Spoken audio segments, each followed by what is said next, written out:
Kung merong isang mensahe na dapat maintindihan ng bawat tao sa mundo, ito yon, ang gospel. Ano ba talaga ang gospel? At bakit ito yung pinaka-critical na mensahe sa buong mundo? Magsimula tayo sa simula. Sabi sa Bible, God is holy, He is perfect, and that He is righteous. And He created us para sa isang purpose. To know Him, to love Him, and to live under His good design. We were made to find joy and identity sa ating relationship sa Diyos. Pero ito yung problema, no? We rejected God. Hindi natin sinunod yung design niya. Sabi sa Bible, all have sinned and fall short of the glory of God. And sin is not just breaking rules. It's breaking the relationship. And because God is just, no, He is perfectly just, sin deserves judgment, no?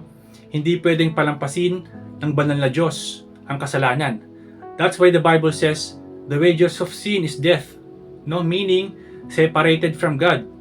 And forever separated kung wala siyang gagawin. At ito yung katotohanan, no? No amount of good works can erase sin, no? Kahit perfect ang church attendance mo, kahit sabihin natin mabait kang tao at nag-aabot ka ng tulong, no? Good works cannot save us. Kasi ang problema ay hindi lang naman behavior, no? Ang problema ay ang puso, a sinful heart. We have a heart that is separated from God. At ngayon, no, dito papasok yung good news, no? God Himself made a way. At sabi sa Bible, Jesus Christ, who is fully God and fully man, no, lived the perfect life we failed to live, no? Hindi siya nagkasala kahit minsan.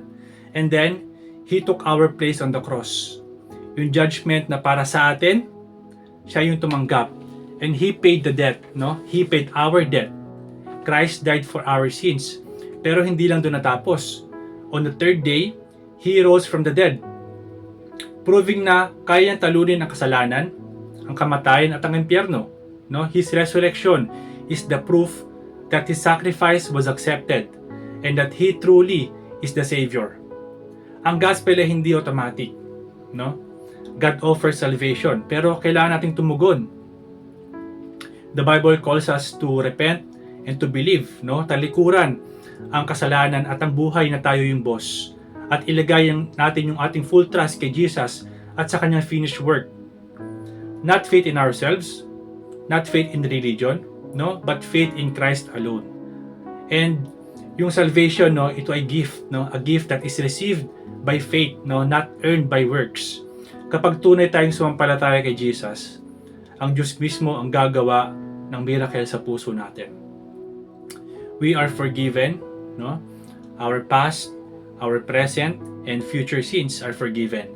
We are justified, no? Ibig sabihin, we are declared righteous because of Christ. At sabi sa Bible, we are adopted. We become children of God, no?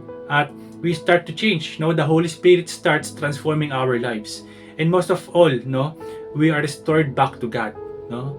The relationship that we lost because of sin. Yan ang gospel, the greatest news ever given. That Jesus lived for you, died for you, He rose again for you, and now He calls you to turn to Him and trust Him. Hindi ito tungkol sa pagiging mabait, no? It's about what Christ has done for you. At itong good news na ito, no? This good news, it can change your eternity.